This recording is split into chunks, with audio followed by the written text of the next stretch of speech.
Good evening and welcome to tonight's edition of Fact Sheet. As usual, tonight it's about the interrogation of the issues with facts at the back of our minds. And what are we talking about?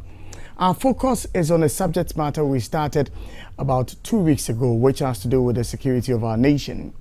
It's linked to the alleged murder of Kaka, and the aftermath issues that are popping up, the issues about brutalizations and killing of 2 individuals, for which a committee has been set up to investigate what transpired for these individuals to have been killed and then some wounded as well. The committee and its work that they are doing has come under a lot of scrutiny, with lots and lots of Ghanaians scrutinizing them and expressing their dissatisfaction with the work they are doing. Tonight we will try to understand why some Ghanaians are dissatisfied with the level of probing that is being done by the committee, the witnesses who have sat before the panel, and the responses that they are given, and as to whether we are going to have any satisfactory report that will come out at the end of the day when the committee is done with its work. The last time we sat here, we tried to understand the role of the police when it comes to civil, unrest, or ensuring that when there is chaos, they are able to bring it to the barest minimum.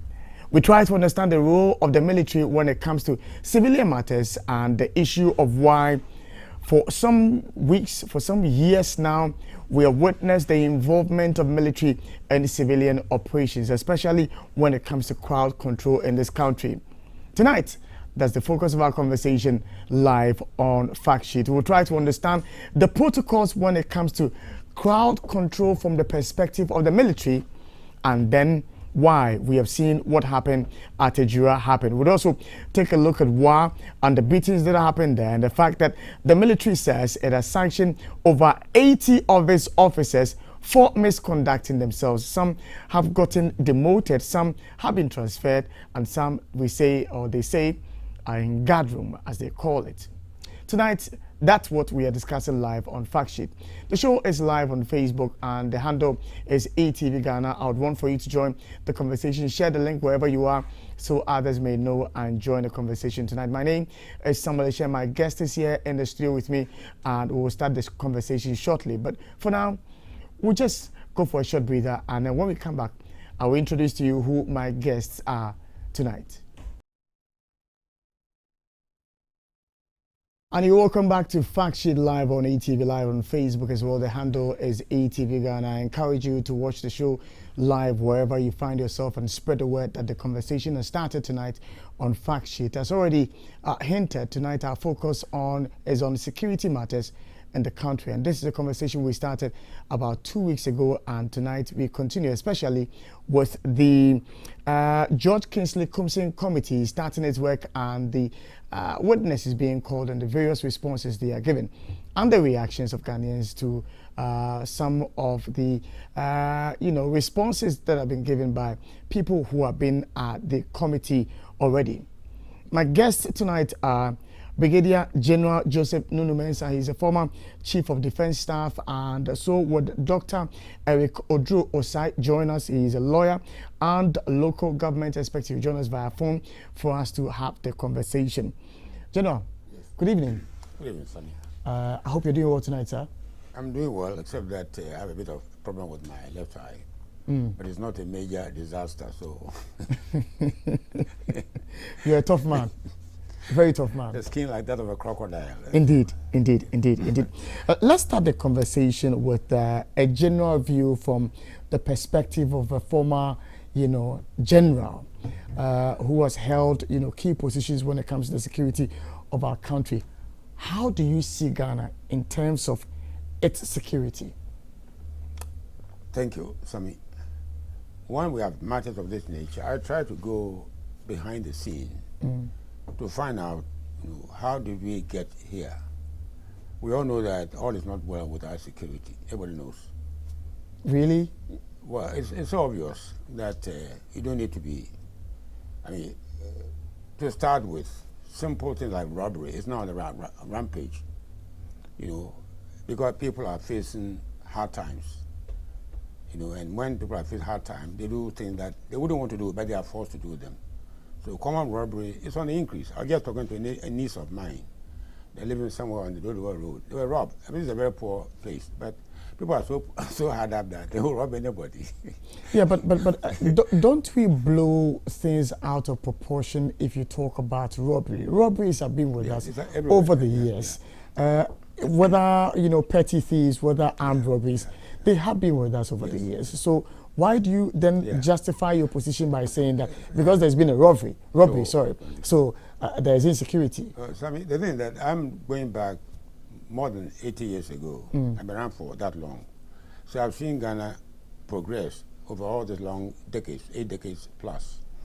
And you can put it into a measure and find out that if we were to draw a graph on insecurity, you'll find it is actually rising, it's not coming down. And then you start to find the causes why it is rising and not coming down. And causes are mostly socio-economic. At CDS, in 1979, I was getting some paltry sum of money as my pay. But the city was so strong that it could do so much. Today, I couldn't do a thing with what I'm getting. So people are feeling the pinch. And when they feel the pinch, people commit crime that they wouldn't ordinarily want to commit, but they are forced to commit. If I have a family and your daughter or your small child is hungry, I will do whatever it takes me to do to feed that child. That's how bad things have come to over a long period.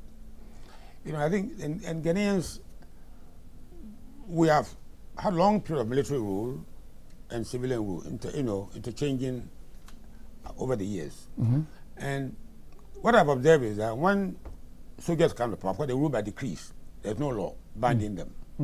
But when the civilians follow them, apparently they also behave like soldiers.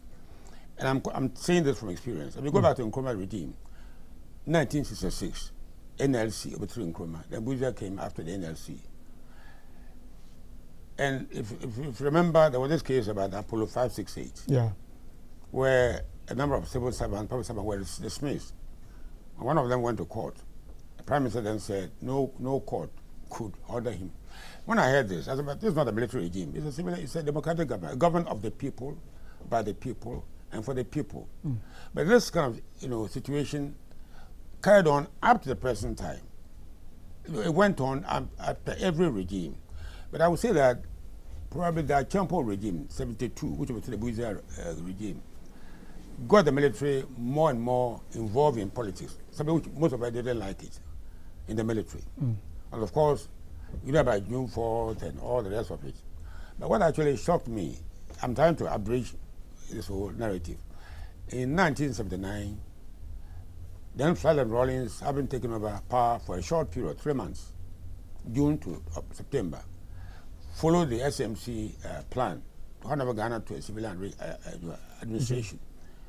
Elections had actually been held when the coup took place. 4 June took place. And then, of course, Liman became president at the PNP. And what shocked me was that as soon as they came to power, they dismissed people like myself. I was 42 years old. I'm on pension for 42 years. At my age by 2, I've been drawing pension at 42. And I said, what the hell is, what's going on? And I had a problem then with the Minister of Defense. You will come to that in the current happenings. And he was trying to take over the military as a minister, and I said, no, I was the chief of defense staff. The president was the commander-in-chief. You are representing him. You don't have any authority in the chain of command. And this went on like a tug of war, and I knew I wouldn't last long. So if you bring this to the current situation, where you have a problem, I am told, I haven't got all the facts, that the minister was in Accra, and he had this information, there was a problem in Ejura, and he, of course, ordered the army commander then to do something, which is exactly what happened to me in 1979. And I didn't give up. I didn't give way. This time, we are now trying to investigate. I don't have all the facts.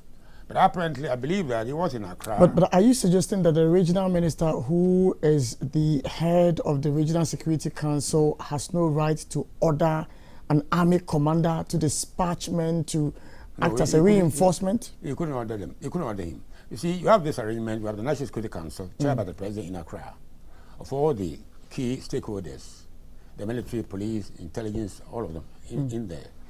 is replicated at the region and even local level. So what should have happened? That he would chair a meeting of the Regional Security Council, discuss what's happening in Jura based on the intelligence they have, and decide what to do. But in this case, my information is that he took that decision all by himself, which was wrong. The army commander doesn't take orders from him. When you decide... So who does the army commander take orders from? The commander... In the instance where, if you listen to the narrative of the regional minister, yes, the point he was making was that, yes, at the time they could not have easily convened a meeting as you're saying they should have done. So who then could have commanded the army commander to deployment? First of all, if they were working properly, intelligence should have told them what was cooking.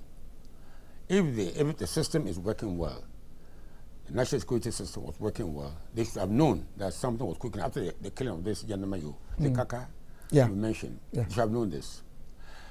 And if it was in Accra, and he could have, what he should have done, this was critical. A meeting in Accra wasn't, I don't know what meeting it was at, but he could have easily flown to Accra, to Kumasi, take over as chairman of the Regional Security Council, and chair the meeting with the army commander there, and the police and all the other key stakeholders in there, and take a decision based on intelligence. But if the situation was an instantaneous one, yes, where it was erupting and getting out of control because police officers had been dispatched already, what does he do? The thing is that he wasn't in Kumasi, he was in Accra. There could be somebody who would chair the meeting in his absence. That meeting ought to have been held. He couldn't summarily order the commander to do something. He couldn't do that. If he wasn't in Accra, it wasn't possible to be in Kumasi, to be there on time. One member of that committee should have chaired the meeting and taken decision to decide on what had to be done. Is it the absence of the meeting that makes his instruction not valid? No, the instruction is wrong. You see, the army, as I've told you before, I had a problem like we had in 1979 when President Liman's minister, Mr. Ali Poku, was ordering an army commander in Sunyani, and I said, you couldn't do that. You are not in the chain of command. Same situation is happening here. Give us the chain of command. The man how it all works. He's not an army officer, so he cannot order an army man to take. He's not an army man. He doesn't know anything about the military. So when you talk about the chain of command, it's the military coming all the way down to the regional commander there. When the meeting decides on something, it's the decision of that Security Council, not an order from him. He decided, okay, in case of what's happening in Ejura, and the army getting in is wrong. The army is not an internal security institution. The army is there to defend Ghana against an external aggression. No way would you deploy the army as a first source of application of force. It is wrong. It's never done. If you watch what's going on in South Africa today, there's chaos going on in South Africa. The army is not there.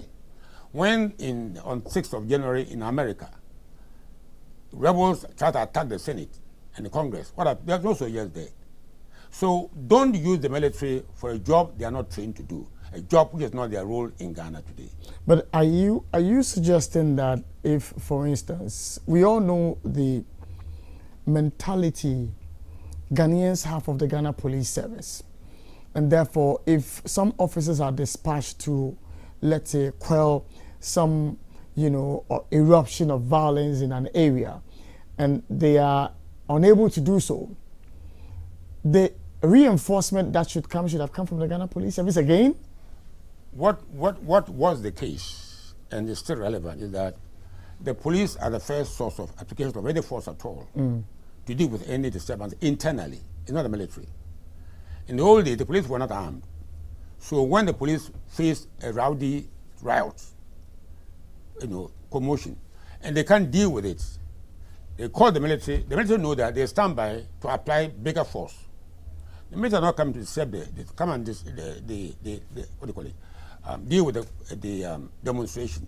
They are coming to shoot and kill. That's their job.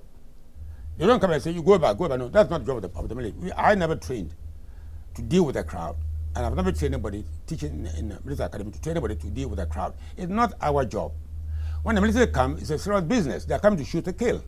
So don't call them unnecessary until there's need for them. Well, The method didn't need to be used at that particular time. If your argument is anything to work with, then we would have seen a lot of Ghanaians being killed in the, for instance, in the attempt at ensuring that these galamseys are taken out of the various galamsey sites they were mining.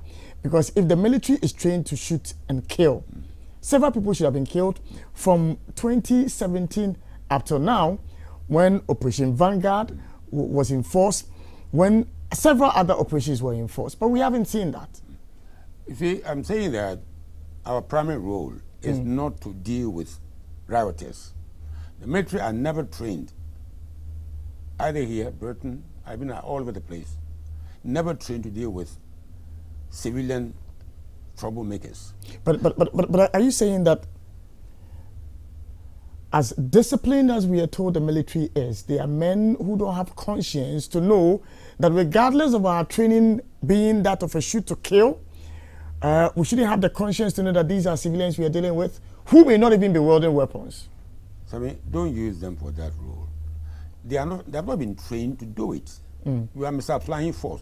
We have Ghana Armed Force, Ghana Police Service, not force. Look at the distinction.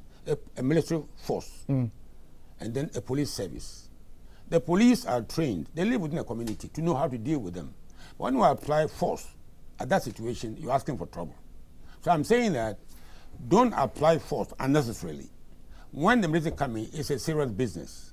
Then it's a matter of life and death. So not that the first instance, move the army in. It is wrong. You don't do that. But here is the case we have had.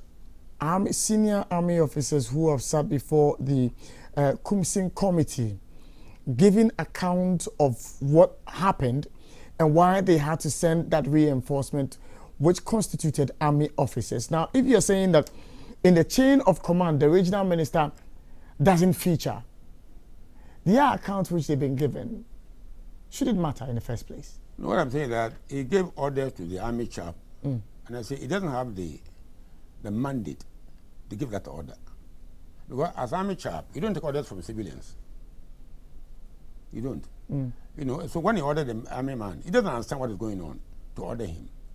So, as I said before, what he should have done was to constitute a meeting, somebody deputizing for him to take that decision as a body, as a Regional Security Council, but not to send them. The circumstance that they allow that.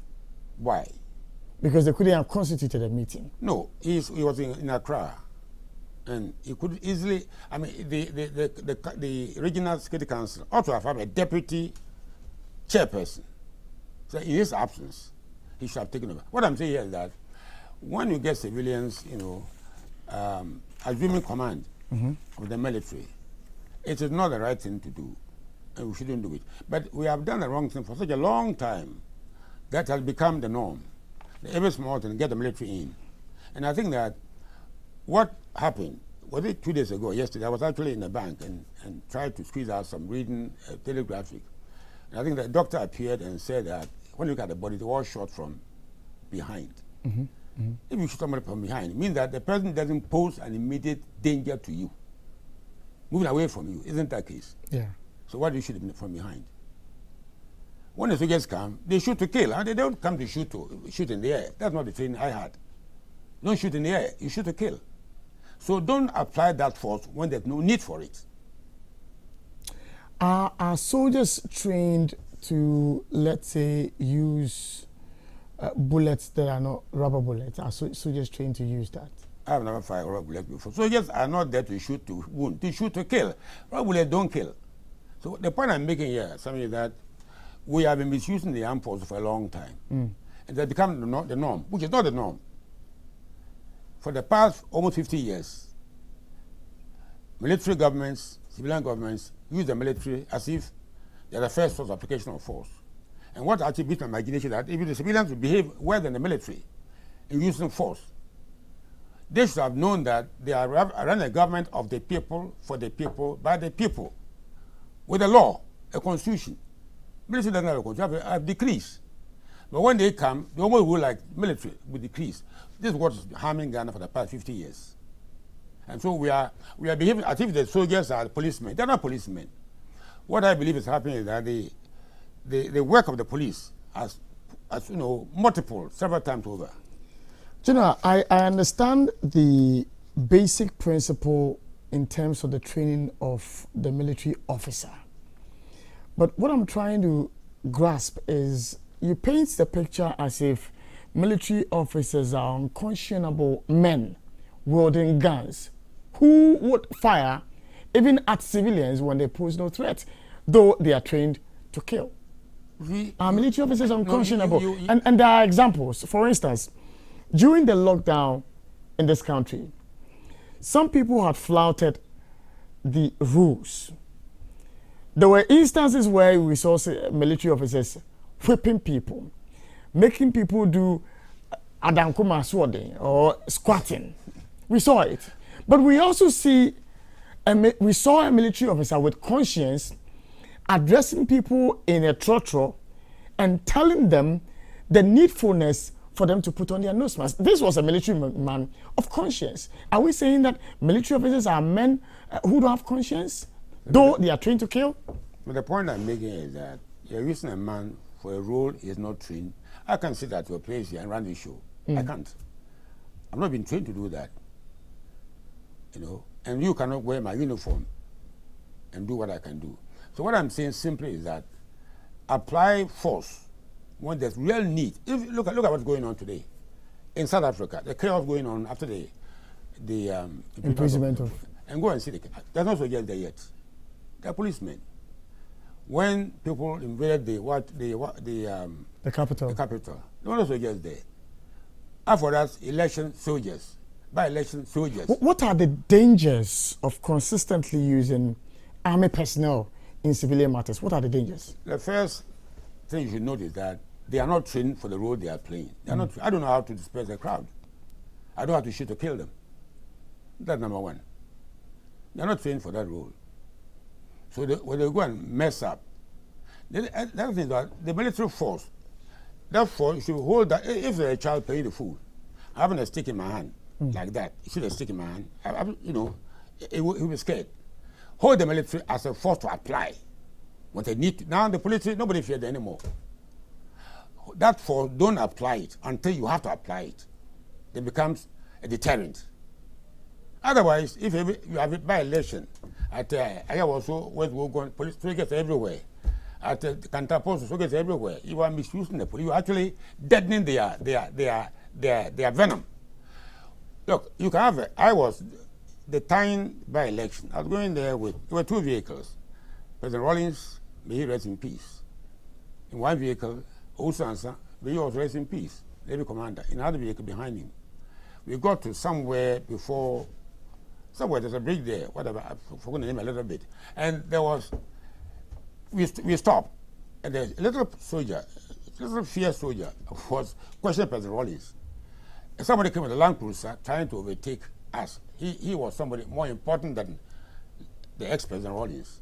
The soldier pointed the finger at him and said, the way he looked at him and did this, the little soldier, the man went back. That's what a soldier should be, without applying force. But the threat of force should be enough. If you use that force so much, it becomes deadened. Nobody fears it anymore. So I'm saying to you here that every other than soldiers, by-election soldiers, no. It's misapplication of soldiers. I live in Burma camp for 3 months without coming to Accra. And when soldiers are in Accra, there's a problem. That's how it should be. Not the soldiers are used for every dirty job, they are doing that job. I don't subscribe to that. But all these things that you are talking about, it's not as if we don't have a defense minister. We have a defense minister. He must know what you know. It's not as if we don't have a minister for national security. We do. It's not as if we don't have a CDS. We do. It's not as if we don't have all the top army officers. We do. And they know these things you know. And yet they allow for them to happen. Now, in Parliament, when there was some small scuffle in Parliament, on the day when, you know, the balloting was going on, we saw military officers in Parliament. We have seen military officers at several, you know, places where they're not supposed. Now we even see military officers guarding ministers of state. So are we saying that these top officers don't know this, you know? So I I took 3 years, 3 good years to train to become an officer and a gentleman. An officer and a gentleman. 3 years. If I appoint a minister of state, what do you know about the military? Nothing. Next to nothing.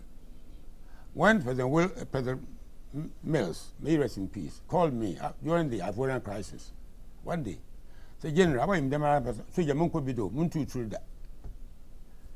Now, I would also say you are the trained soldier, a former chief of defense staff, my advisor on security. What do I do? That's what they should do. You can't assume that because a minister of defense, you know about it. You know nothing about the military. Do you like his style as a minister of defense? I had a problem with me. I don't want to say it here. No, you see, sir. If we are dodgy with... No, I'm not dodgy. I'm not going to say. I'll tell you. A few months, maybe up to a year ago, I had a call from the minister's chief director. The minister wanted to see me. I asked him, are you sure the minister wanted to see me? He said, yes. I said, okay, I will teach these people a small lesson. So I dressed up like a former chief of defense staff, went to the new Ministry of Defense on time. When I saw the minister eventually, I asked him whether his father was around. He said he was no more. And I asked him whether he would order his father to come and see him. And I said I was older than his father. See, these are simple things that we learn. That 3 years, those 3 years I spent, 1 year in Ghana, 2 years in Britain, and many more in Canada, in India, in Russia, teach you something about life. These were untrained. So we need to let them understand. When you were elected MP, and you were made a minister of state, this same thing, there was a problem with the American base or something in Ghana here. Yeah. And the Minister for National Security came to see me in the office. So about the same issue, the minister chose to call me. Kandapa, being senior and a little bit more, a bit of wisdom, came to see me.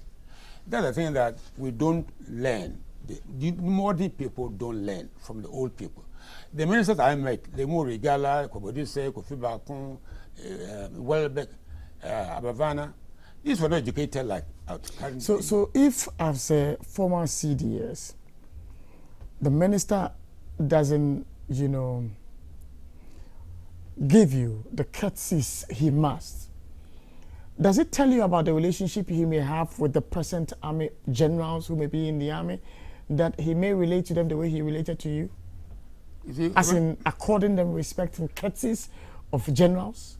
No, these things are personal to people. I mean, if the way you are brought up, my father was a fisherman, my mother was selling plantain in the market, but they taught me things about life, the etiquette of life. My father knew the Bible, the Old Testament. He didn't go to school, but he learned them by heart. And they will educate you. Some of our people today don't have that kind of background, that you are brought from home, where you have been educated how to run your life. So the problem we have today, my generation in the 80s and whatnot, we are almost running out. But your generation and beyond, we don't have the same discipline as we had. And the military taught me how to eat. How to eat. You don't eat just anyhow. As a Major Sandhurst, J.C. Lord, when he shouted on one lung, you can hear him 1 mile away. That's the kind of training that will mold you for the future. Unfortunately, our current generation are not the same as my generation. Talk about soldiers, the discipline and so on. The Ghana today is a very disciplined nation. But out of them, you have to pick a team, people to train them to become soldiers and policemen, airmen and so on. You don't get the same quality as my quality when I was their age. Now, do we risk having our army officers at some point in our future becoming like the way the Ghana police is today, with the way we are using them for civilian operations? I still have a lot of respect for the military. I mean, I met the new chief of defense staff. Never met him really. I met him a few weeks ago. and before him, General Obedakwa, who was my aide-de-camp. These were, to me, some of the finalists that were they're exiting. My worry is that beyond them, the way Ghana is going, politicians I was talking about, I didn't feel this, what I was saying about old politicians. They were not that brilliant in terms of book knowledge, but they had something which we don't have today. Something I call patriotism. I promised on my honor to be loyal and faithful to Ghana, my motherland.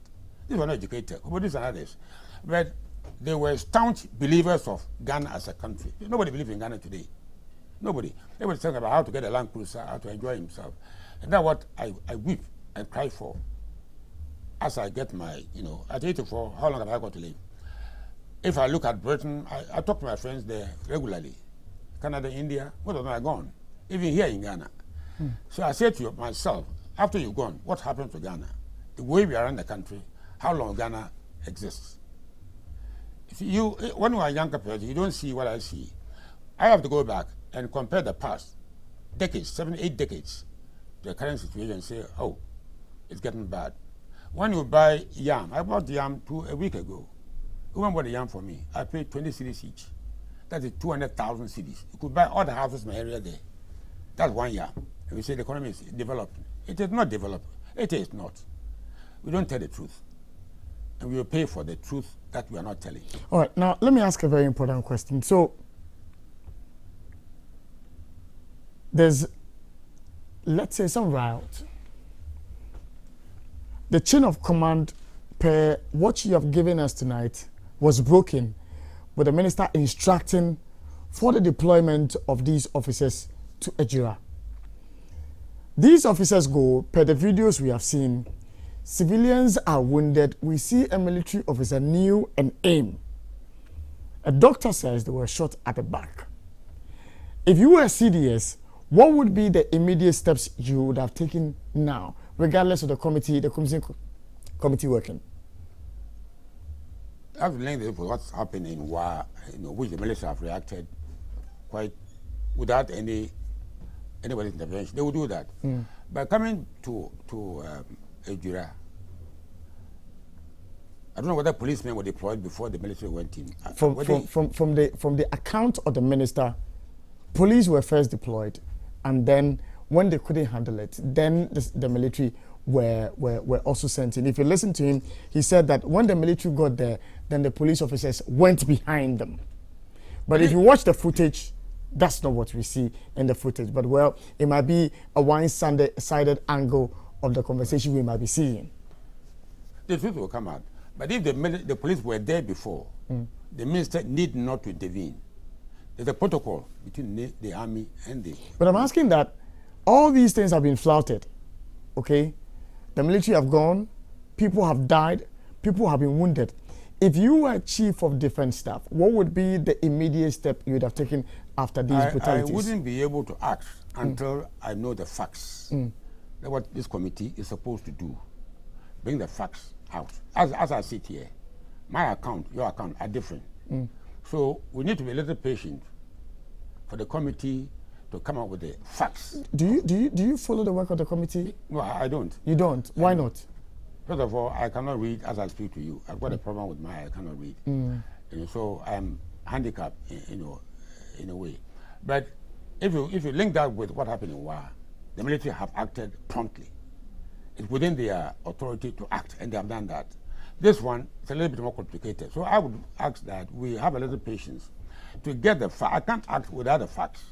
But couldn't the military themselves have investigated this matter on their own without necessarily having a committee to act? No. I mean, this is a much more... If the military actually opened fire, in my time, anytime you open fire and fire the bullets, there might be a committee to find out what happened. So once the government had taken the step to find out, it means that the facts are not really all known. Let's get the facts. But I don't know that the police were there before. If they were there before, then the minister did not have to intervene, because there's a link. The police, if they can't deal with the problem, they will get the military commander to come and assist. They know how to go about it. It's just been there for many, many years. So the minister did not have to intervene at that level. So let all this come out, and then we know what happened and what to do. So let's look at the why factor. The why you and I are having this conversation about the military. It is because the police who were there at Ejura could not handle the issue of the rout or the protests that were going on in that city or town, or however we may describe it. The Ghana Police Service, from your point of view, how would you describe them today? The police have a few problems, as I see. But the personnel that go into the police are not the kind of personnel that, if people go to police just to get salary. I didn't go to the army to get salary. I went to the army because I believe in the army as a profession, not paid, nothing to do with the money at all. Today is different. Then the manpower, the quality of manpower we have in Ghana is not the same as, say, 50 years ago. So you are starting off on a bad, patch. That is what the police have to recruit. But again, I find that the work of the police is actually increasing a lot. That's why we are trying to use the military on and on, which I think is wrong. The police job is getting everywhere. Look at America, look at South Africa, look at everywhere. So what I believe the police ought to do, or maybe this committee will come up with some recommendation to review the police and beef it up with numbers and quality training. Numbers and quality training. Because the job they are doing, don't use the military, because the military have different training for a job for which they have not been trained for. But look at the police and look at them again.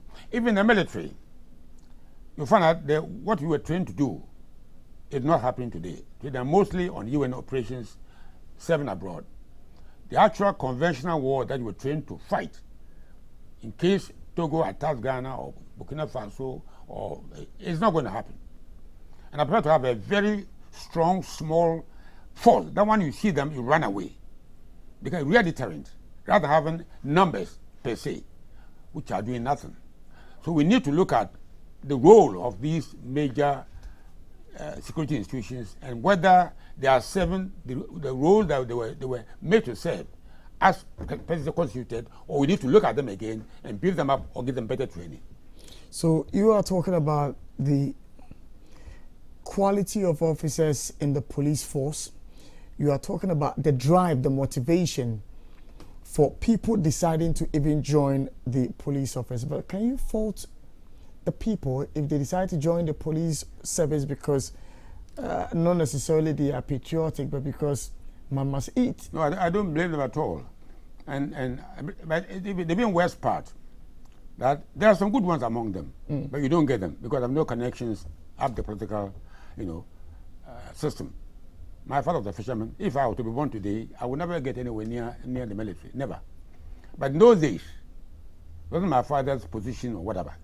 What I had in my head would take me to Accra, Burma Camp, to Sandhurst and beyond. Today it's not happening. The tragedy is that you don't have the quality people, even within the current situation, to serve in the police and the military. There are political interference, which is bad, and destroying the armed forces and the police. Are you saying that in the armed forces, the politicians interfere with decisions that the officers take, and then in the police as well? I mean, as for the police, is that obvious? But in the armed forces, is there political interference as well? No, I don't have evidence for the armed forces. But the point I'm making, Sammy, is that you get born in Winneba or Mankwadi or somewhere today, fisherman son, mommy selling plantain in the market. Now there's no plantain in the market to buy. I couldn't get some to buy the other day. And then tried to join the army. That's what I was. Right. And to make it in the military, not only that, but to get to the top of the military. From that background, it cannot happen today. It won't happen today. We're going for a short breather. If you just join us, this is Fact Sheet live on ATV, live on Facebook as well with the handle ATV Ghana. I'm speaking to Brigadier General Joseph Nunoo Mensah, and we're talking about security matters in the country, the Ejura situation, the fact that the Kumsi Committee is doing its work and matters arising. I'm picking his thoughts as a former Chief of Defense Staff, things you would have done differently if you were in the seat. We'll be right back. Back to Fact Sheet Live on ETV. Tonight, my guest is Brigadier General Joseph Nunoo Mensah, and we're talking security matters in the country. The Ejura, riots and 2 people losing their lives, some other 6 of them, I think, who have been wounded. The war incident, which we haven't really focused attention on, but we're trying to understand how all these things could have happened, especially with the military involvement. Now, General, yes. I was asking about the role of the Ghana police. Now, when we went for the break, somebody sent a text message to me that Sammy kindly ask General, should the IGP be at post if all these things have been happening under his watch? Because you talked about the armed robberies that have gone up. You talked about other incidents that have all happened. Should the IGP be at post if his men are not feared, respected enough to control what you are complaining about? You blame it on this IGP or the IGPs before him? Well, as it stands now, as Mr. Opombon, who is the IGP? Everybody will resign. Everybody will resign. Everybody will resign. The system is rotten. The system on which he is sitting is rotten. When the list is brought to him to recruit into the police, there are people like me, 2 times chief of defense staff, I was never promoted because I couldn't do things like I wouldn't do them. But President Rawlings, I had a fight with him. I resigned. I came back.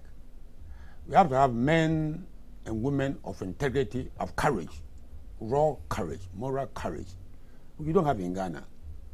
And this is not to do with the IGP, they say. He's been there with Ghanaian since independence, from Kwame Nkrumah's time, to NLC, to Buzia, to Achampo, to Rawlings, all of us. What do you mean when you say the police service, the structure, the system is rotten? What do you mean? When I'm the IGP, and we bring me a list of people to employ into the police service from the party, whichever party is in power, either I do it or I resign. And I did resign in 1982 with President Rawlings. A chap I didn't want to be employed, a British chap, he said he will be employed. I said, then one of us will have to go. We need courage like this. We don't have. So we don't blame it on the IGP. Everybody have to go. Everybody, not only IGP. Because everybody is succumbing to pressure, political pressure. I saw a list when President Mills came to office as chief advisor, a list which was despicable. This didn't happen in my time in the military. It never happened. I didn't know anybody. My father was a politician, was a fisherman. Didn't know anything about politics. Today the system is corrupt. It's rotten. So you can't blame it on the IGP alone. Unless but if he was a man of honor and these rotten situations come to him and he says, okay, either I resign or the opposite, Ghanaians would have asked why he is resigning and would find out that it's as a result of he being an honorable man. That's how come he's losing his job. The next person comes, same happens, also resigns, then would focus our attention on the politicians to say, you are the ones who are corrupting the system. But they have sat there and are being used by the politicians for all these rotten situations you are talking about. Therefore, why should he be there? If you are supervising the rot because you were not bold enough, then you must go. Would the texter not be right? The system is rotten, as I said. If I can borrow a little time to just get my own little bit history, fighting everybody. Even when I would take it to Nkrumah's office as a captain. You see, integrity, you don't learn it. You don't borrow it. You are born with it. This courage I'm talking about, you don't learn to be courageous. Either you have it or you don't have it. So if you have treated people properly, you will find that people have traces of this quality in them. Then you polish it up in their training. But many of us don't have this courage. Tell me about the Nkrumah matter you were going to tell me. Something happened. You were captain and you went to Nkrumah. What happened? No. Something happened and I took a decision. We have General Hamidu. I don't know whether you knew him. I know General Hamidu. He's dead as we speak. Yeah. He was in Britain 1965, studying. I was acting in his place in intelligence. And I'll mention this. Kojo Tikata came to me. In those days, when I was going to go What rank was he at the time? He was a captain. He was a captain. Same rank as you? Yes. Okay. In intelligence. And in those days, when the traveler used to get exit permit. Exit permit, not exit, not entry permit to go out. And he said, "We're going to go to Lome and come back." So I gave him the exit permit to go. He ended up in Angola with the MPLA, fighting there, arrested, brought to Nkrumah. I gave him the permission to go. So I met Nkrumah to go explain myself. My boy was so scared that he said, "Go and answer for yourself." You know. But I'm saying that this is the incident we're talking about. I had one with President Rollins as well. You see, if you're a man of integrity, you have recruits and so on in Ghana here. Have you ever heard my name anyway? I was in almost all of them, but you never heard me. Like you, I would do my job. If President Rollins had a problem with President Rollins, may he rest in peace. But we got on so well. We were hard men of integrity. So we clashed. We clashed, went back and clashed again, like two ghosts fighting. The British officer I was saying to you a moment ago, who wasn't liked by his colleagues. So at the end of his 2-year term, he should go. He saw President Rollins, he said, he should be employed. I said, two of us, one will go. Two of us will never remain in the ample, and I resigned. And one of the reasons was this. So we need men in this country here of integrity. We don't have. So the IGP is not a man of integrity? I said, don't blame, because we are all without integrity. Plenty of people just should have resigned in this country here. Plenty of people should have resigned. But they are there because they're getting the land cruisers and their money. You see, to build this country, you need men and women of integrity. We don't have. And it goes back to Nkrumah. Nkrumah brought a law to detain people, including Dankwa. People in the government knew that it was a bad law, but they lacked courage to speak. At Chapon's time, I was chief of staff. At the meeting, I said, so we should leave the government and go away in the military. He said, no. I should go to Uganda as High Commissioner to Idi Amin. I said, no way. I told General Kufu, sir, if you don't back me, I will resign. He said, you won't go anywhere. That's what I'm talking about, men of integrity. We don't have them. And I'm prepared to resign. The man came, fighting at the Poku, Minister of Defense. When I was called to the castle, 10 o'clock, by 11, 12, I was still standing there. They want to sack me. Nobody had the courage to tell me you are sacked. They just got to Dick Johnson, I have been there. They pay a retire. Okay, but that's it. Furious. But you see, we haven't changed. It is happening today. So this country will never recover until we change our attitudes to speak the truth and live by the truth. Ghana will never get anywhere. Many things are going wrong. Many things are going wrong. But we don't have the courage to speak up. I wish I had the courage to say, let's have the conversation until 10 p.m. But I have the courage to say, our time is up. General, it's always exciting to have you in the studio for us to have these conversations. I get to learn a lot from you and, you know, the principles with which you operate. I'll die by them. Indeed. Indeed. I'm grateful, sir. Thank you.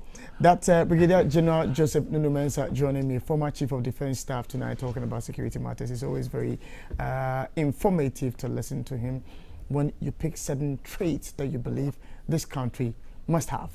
Integrity, honesty, and a sense of patriotism. As you watch, ask yourself the simple question, have you got that? And is that the reason why you are in politics today? My name is Samuel Eshun. I'm grateful you joined me tonight. God willing, tomorrow there will be a repeat broadcast of this conversation on ETV at 10 a.m. I encourage you to join the show. But Girl Vibes is up next with beautiful Mercy B. We'll be back tomorrow morning on the Happy Morning Show between 5:30 and 9 a.m. Enjoy a good evening.